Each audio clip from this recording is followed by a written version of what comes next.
Hello friends, कैसे हैं आप सभी लोग। मैं योगेश फिर से आपका अपने डिस्कशन प्लेटफॉर्म पर स्वागत करता हूं। तो हम लोग फिर से आ गए हैं आपके साथ एक स्पेशल टॉपिक को डिस्कस करने के लिए, जो आपके बोर्ड एग्जाम के पॉइंट ऑफ व्यू से बहुत इम्पोर्टेंट है। और जब स्टूडेंट क्लास 10th से 11 में आता है तो उसको वो टॉपिक कठिन जरूर लगता है। ठीक है, क्यों? क्योंकि उसमें एक मैथ का ऐसा फॉर्मूला यूज हो जाता है जिसको उसने पढ़ा ही नहीं होता है, जिसको हम लोग इंटीग्रेशन बोलते हो। ठीक है, तो आज हम उसी टॉपिक को यहाँ पर डिस्कस करेंगे। छोटा सा टॉपिक है और हम उसी टॉपिक को बहुत अच्छे से आपको एक्सप्लेन करने वाले हैं। तो चलते हैं आपके आज के डिस्कशन पोर्शन पे। तो आज हम लोग जो पढ़ेंगे वो इक्वेशन ऑफ मोशन का डेरिवेशन पढ़ेंगे। जी हाँ, जो तीन हम लोग इक्वेशन ऑफ मोशन पढ़ते हैं, v equal to u plus a t, s is equal to u t plus half a t square, v square is equal to you square plus 2as। बिल्कुल सही, तीनों इक्वेशन आपको याद है। हमको इनको एक एक करके डेरिवेशन करना है बहुत आसान तरीके से। तो यहां पे हेडिंग डाल देते हैं कि डेरिवेशन ऑफ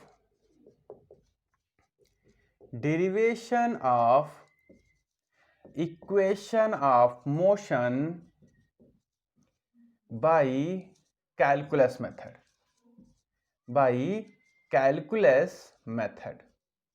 ठीक है,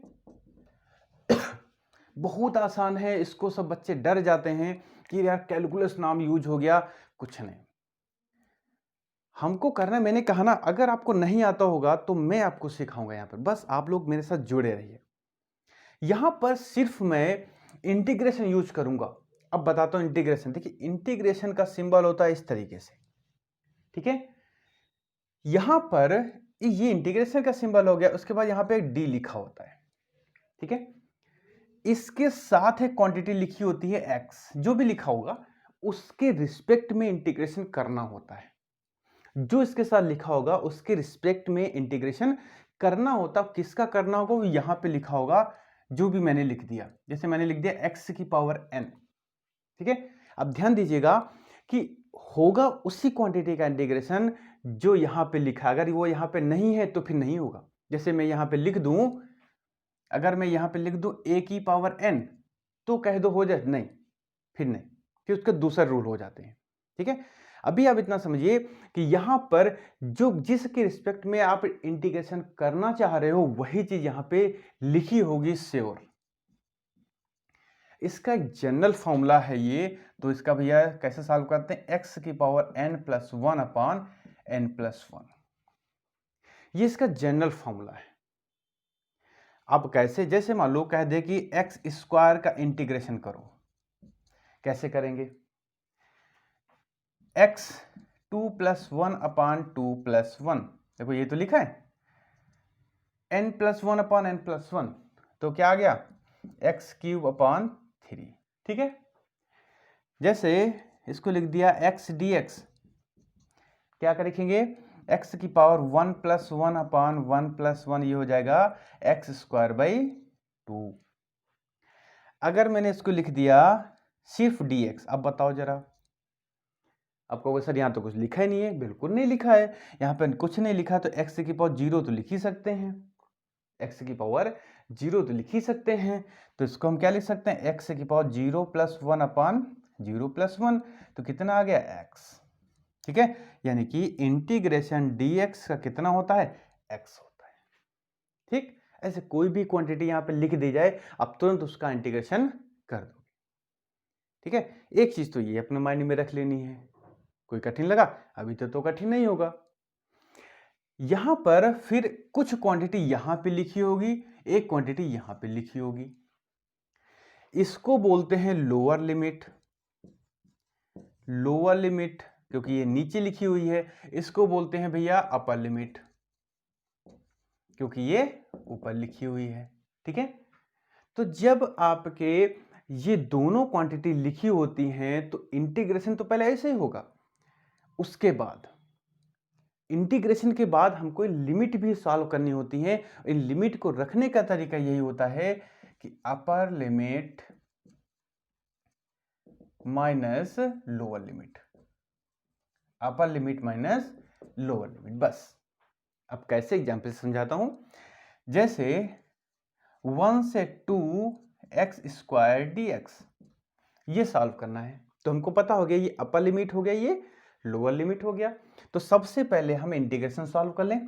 तो ये हो जाएगा 2 + 1 अपान 2 + 1, और फिर हम स्क्वायर ब्रैकेट लगा देंगे। जो नीचे है वो नीचे, जो ऊपर है वो ऊपर। ठीक, इसको सॉल्व किया तो क्या आ गया, x³ अपान 3, 1 से 3। अब जिसके रिस्पेक्ट में आपने इंटीग्रेशन किया है उसकी जगह पर, वो पावर में है, मल्टीप्लाई में है, क्यूब में है, हमको उससे मतलब नहीं है। बस हमको उसकी जगह ये वैल्यू प्लेस करनी होती है। फॉर्मूला क्या था, अपर लिमिट माइनस लोअर लिमिट। तो सबसे पहले अपर लिमिट पुट कर दीजिए, क्योंकि मैंने x के रिस्पेक्ट में किया तो x की जगह 3 पुट कर दिया, माइनस फिर लोअर लिमिट, फिर x की जगह 1 पुट कर दिया, और बाकी चीज मैंने वही रखी, एज इट इज रख दी। और बस हम इसको सॉल्व कर लेंगे तो ये हो जाएगा 9, ये हो जाएगा 1/3। बस ये आंसर आ गया। ठीक, तो इस तरीके से हम लोग लिमिट को भी सॉल्व कर लेते हैं। ठीक है, बस इतना हमको बताना था, इतना ही आपको ध्यान भी रखना है। और इतना ध्यान रखते हुए आप देखेंगे जो कैलकुलस मेथड से में डेरिवेशन है चुटकियों में होंगे। ठीक, चलो आगे बढ़ चलते हैं। देखिए अभी तक तो कोई दिक्कत नहीं आई होगी। अब चलते हैं आगे। जब अभी तक दिक्कत नहीं आई है तो आगे भी भैया आपको दिक्कत नहीं आने वाली, ये गारंटी है। देखो पहली क्वेश्चन लिख लेते हैं। पहली क्वेश्चन क्या होती है, v = u + at। इसका डेरिवेशन हमको करना है कैलकुलस मेथड से। आपको करना क्या है, इनके तीनों के स्टार्टिंग आपको बस ध्यान रखना है। हम यहां पर तीनों को एक साथ लिखेंगे जिससे आपको कंफ्यूजन ना हो, क्योंकि मेरा बोर्ड ठीक ठाक है, जितना इसमें तीनों आ जाएंगे। ठीक है, अब तीनों इक्वेशंस लिख लेते हैं। s = ut + हाफ at² और v² = u² + 2as। आपको जब चीज तीनों सामने रहेंगी तो आपको एक कंपैरेटिवली एक कंपैरिजन करने में आसानी रहेगी। ठीक है, तो तीनों की स्टार्टिंग आपको ध्यान रखना है। कैसे, जो इसकी स्टार्टिंग है भैया, हमको एक्सेलरेशन से स्टार्ट करना होगा। एक्सेलरेशन क्या होता था, जब वेलोसिटी को with respect to time differentiate करते थे तो क्या मिलता था, एक्सेलरेशन मिलता था। ठीक है, इसको क्रॉस मल्टीप्लाई कर दो, dv = a dt। ठीक है, अब देखो यहां पर थोड़ी सी, यहां पर लिमिट हम कैसे रखेंगे, लिमिट भी हमको यहां पर रखनी है। अब लिमिट के लिए थोड़ा सा आपको हम एक ट्रिक बताते हैं। जैसे हमको यहां पे लिमिट चाहिए, एक डिस्टेंस की चाहिए, एक टाइम की चाहिए, एक वेलोसिटी की चाहिए, एक स्टार्टिंग लिमिट चाहिए, एक फाइनल लिमिट, एक मतलब लोअर लिमिट चाहिए, एक अपर लिमिट चाहिए, क्योंकि इंटीग्रेशन करेंगे ना यहां पर हम, तो हमको एक लोअर लिमिट, एक आपकी अपर लिमिट। लोअर लिमिट का मतलब होता है कि वो चीज आपके ऑब्जर्वेशन में कब आई, और अपर लिमिट का मतलब होता है कब तक रही। ठीक है, तो जैसे मैंने आपको एक चौराहे पे खड़े कर दिया, मैंने कहा कि आपके सामने से गाड़ी गुजरेगी रेड कलर की, और आपको इसको 1 घंटे तक या कुछ समय तक पीछा करना है। वो कितनी स्पीड से जा रही है, कितनी डिस्टेंस चली, कहां कहां से, सब कुछ बताना है। तो क्या करोगे आप, घड़ी ऐसे देखोगे कब निकल रही, कब निकल रही। जैसे ही वो आपके सामने से गुजरी, आपने टाइमर ऑन कर दिया, यानी कि अब टाइमर आपका चलना स्टार्ट हुआ, यानी कि टाइमर हो गया 0 से चलना स्टार्ट हुआ। उस समय आपने डिस्टेंस क्या नोट कर ली, 0, कि वो आपके अकॉर्डिंग तो अब चलना स्टार्ट होगी ना। कितनी स्पीड से जा रही थी, मान लो 2 से चल के आ रही, मतलब आपने कहा 40 की स्पीड से मेरे सामने से गुजरी, तो तुरंत यहां पे क्या लिख दोगे, वो u वेलोसिटी से गुजरी। u कुछ भी हो सकता है। फिर उसके पीछे चलते रहे चलते रहे चलते रहे, जब मेरा टाइम खत्म हो गया, मतलब 1 घंटे बोला तो 1 घंटे खत्म, तो 1 घंटे मतलब 0 से टी टाइम तक आपने पीछा किया उसका, तो आपने कहा भैया 0 to S, मतलब आपने कहा 20 किलोमीटर सर्वोच्च चल गई, तो ये फाइनल डिस्टेंस क्या हो गई 20 किलोमीटर। जब लास्ट में आपने ऑब्जर्वेशन छोड़ा उस समय उसकी स्पीड कितनी थी, उस समय उसकी स्पीड थी v। ये हो गई लिमिट, मतलब इस डिस्टेंस की लिमिट हो गई 0 to S, टाइम की लिमिट हो गई 0 से t, और स्पीड की लिमिट हो गई u से v। इधर वाली सारी मेरी स्टार्टिंग है, मतलब इतने पे मैंने ऑब्जर्वेशन स्टार्ट किया और इतने पे मेरा ऑब्जर्वेशन खत्म हो गया। ठीक है, तो यहां पर हम एक लाइन में लिख देंगे कि जो S डिस्टेंस की लिमिट है 0 से S, जो टाइम की लिमिट है वो 0 से t, और जो स्पीड की लिमिट है वो है u से v। ये सामने लिखी रहेंगी तो आपको देखने में आसानी रहेगी। ठीक है, अब हम इसको थोड़ा सा मिटा देते हैं। तो लिमिट कैसे बनाई गई वो तो आपको समझ में आ गया होगा कि आपको बस उसको ऑब्जर्वेशन करना है। कितने समय के लिए, बस t समय के लिए, मैंने जनरल समय लेके चल रहा है यहाँ पर। अब देखो यहाँ पर, तो इसको हम इंटीग्रेट कर दें तो यहाँ लिख दें ऑन इंटीग्रेशन, ऑन इंटीग्रेशन। तो ये क्या हो जाएगा, इंटीग्रेशन का साइन बना दिया dv लिख दिया, इंटीग्रेशन का साइन बना दिया dt लिख दिया। ठीक है, अब हमको लिमिट भी लगानी है। इंटीग्रेशन का साइन तो बना दिया, लिमिट भी लगानी है। जिसके रिस्पेक्ट में डिफरेंशिएशन करना है, डी के बाद वाली तो बताती है ना किसके रिस्पेक्ट में करना है, v के रिस्पेक्ट में करना है, इसका t के रिस्पेक्ट में करना है। जब v का करना है तो लिमिट हम v वाली रखेंगे, जब t के रिस्पेक्ट करना है तो लिमिट हम t वाली रखेंगे। तो यहाँ स्टार्टिंग हो गई तो ये u रखेंगे, यहाँ v रख देंगे, यहाँ 0 रख देंगे, यहाँ t रख देंगे। ठीक है, मैंने क्या बताया था, ये है स्टार्टिंग, ये हो गई हमारी एंडिंग लिमिट। बस अब हमको सॉल्व कर देना है। अब देखो dv, यहां पर क्या लिख सकते हैं, v की पावर 0। अभी मैंने बताया था इंटीग्रेशन dx कितना होता है x, तो यहां पे क्या हो जाएगा, इसका v हो जाएगा, u से v। अब देखो यहां पर t के रिस्पेक्ट में इसका करना है, यहां पे तो a है, तो a क्या हो गया, कांस्टेंट हो गया, a बाहर आ जाएगा। ठीक है, अंदर क्या बचा, dt, अंदर बचा dt। जैसे dv का इंटीग्रेशन v हो गया था तो dt का इंटीग्रेशन t हो जाएगा, तो यहां t लिख दिया, तो हो जाएगा 0 से t। ठीक है, अब देखो जरा एक हम बता देते हैं आपको, जैसे यहां पर इंटीग्रेशन dt बचा, जिसको हम क्या लिख सकते हैं, t की पावर 0 dt, तो ये हो जाएगा x की पावर n वाला फॉर्मूला लगा सकते हैं यहाँ पर। तो t की पावर 0 + 1 अपान 0 + 1, तो क्या बचा भैया, t बचा। ठीक, बिल्कुल डिटो मैंने इधर किया था तो आपको बता दिया यहाँ पर। अब इसको लिमिट सॉल्व कर लेते, अपर लिमिट माइनस लोअर लिमिट, तो v - u = a t - 0, तो भैया ये क्या आ गया, v - u = a t, v = u + a t। ये मेरा आंसर आ गया। ठीक, पहली इक्वेशन आपकी प्रूफ हो जाती है, कहीं कोई दिक्कत कुछ नहीं। बस आपको ये चीज लर्न करनी है, बस ये चीज अगर माइंड से स्लिप हो गई तो डेरिवेशन मुश्किल आ जाता है, मुश्किल में पड़ जाता है। आपको ये चीज ध्यान याद रखनी है, और लिमिट आपको ध्यान रखना है कि डिस्टेंस की 0 to s, टाइम की 0 से t, और वेलोसिटी की u से v।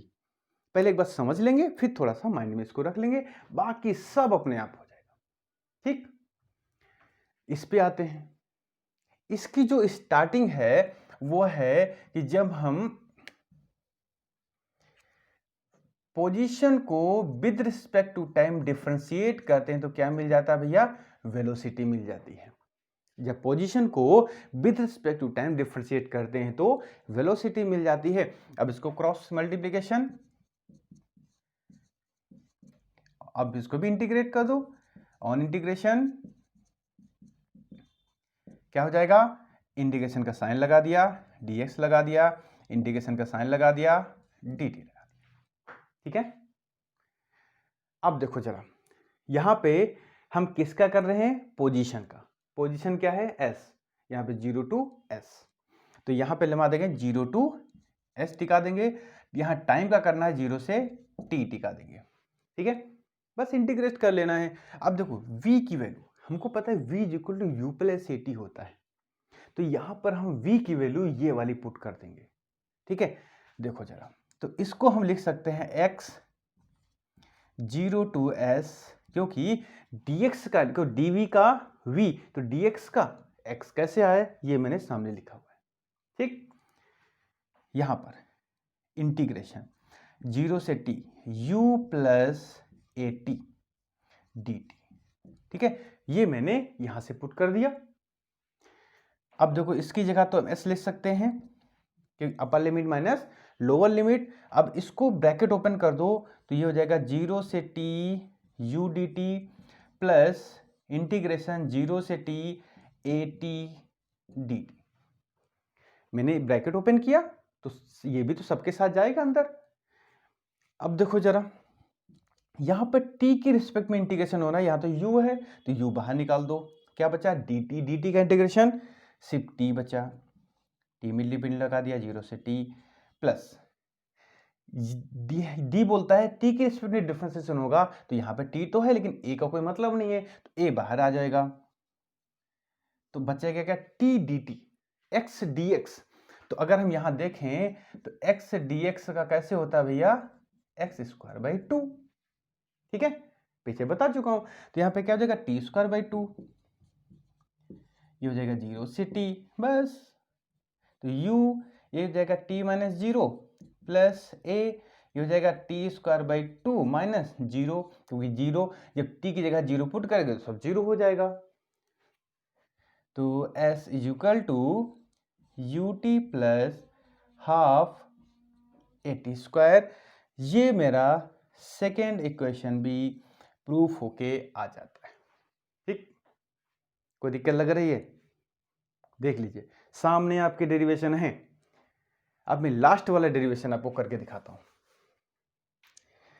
अब आपको ये भी लर्न करने को मिल गया, भाई दो जब लर्न करने को आपको मिल गए हैं तो अब थोड़ा तीसरा लर्न करने को नहीं देंगे आपको। तीसरे की जो स्टार्टिंग है भैया वो बिल्कुल पहले वाले की जैसे सेम रहती है, इसकी स्टार्टिंग और इसकी स्टार्टिंग दोनों सेम, मतलब जब वेलोसिटी को with respect to time differentiate करेंगे तो आपका एक्सेलरेशन मिलता है। ठीक है, इतना तो आसान हो गया, लेकिन अब ध्यान थोड़ा अपना माइंड लगाओ कि अगर आपने इसको ऐसे सॉल्व करना स्टार्ट कर दिया तो फिर से हम तो यही ले आएंगे ना, इसको तो हम यही ले आएंगे, तो ये वाली क्वेश्चन प्रूफ हो जाएगी, तो ये कहां मिली हमको, तो इसको हम करेंगे क्या, बस dx से मल्टीप्लाई किया, dx से डिवाइड कर दिया, बस ये चीज आपको माइंड में रखनी है। ठीक है, आपको अगर सर याद नहीं करना पड़ेगा, थोड़ा बहुत तो भाई रखना पड़ेगा है। तो हम यहां पर देखो इसको अदला बदली कर देते हैं, dv upon dx into dx upon dt। ठीक है, तो पोजीशन अपॉन टाइम वेलोसिटी बन गया, तो a is equal to v dv upon dx, इसकी जगह हम क्या लिख दिया, v लिख दिया बस। ठीक, तो यहां पे लिख देंगे v velocity is equal to displacement upon time में होता है, ये डिस्प्लेसमेंट ये टाइम, v लिख दिया मैंने। अब इसको क्रॉस मल्टीप्लीकेशन, तो v dv is equal to a dx, अब इसको इंटीग्रेट कर दीजिए, ऑन इंटीग्रेशन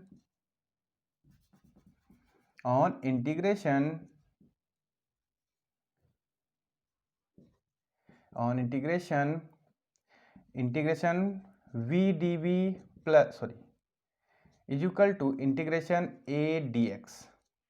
अब यहाँ पे लिमिट किसी के लगाएंगे, सबसे पहले देखो डिफरेंशिएशन इंटीग्रेशन सॉरी किसका हो रहा है, वेलोसिटी के रिस्पेक्ट में, तो वेलोसिटी की लिमिट लगेंगी, तो यहाँ लिख दिया u, यहाँ लिख दिया v, यहाँ पर पोजीशन के रिस्पेक्ट में हो रहा है तो यहाँ लिख दिया 0, यहाँ लिख दिया s, ये सामने आपके लिखे हुए हैं। ठीक, बस कर दीजिए, x dx का x स्क्वायर बाई 2 था तो v dv का v स्क्वायर बाई 2, और लिमिट लगा दिया u से v, यहाँ पर a बाहर हो जाएगा, x सिर्फ dx का सिर्फ x बचेगा, तो ये जाएगा 0 to s। ठीक, अब क्या upper limit minus lower limit, तो ये हो जाएगा V square by two minus U square by two is equal to A S minus zero. क्या हो जाएगा V square minus U square upon is equal to S, तो V square is equal to you square plus two S.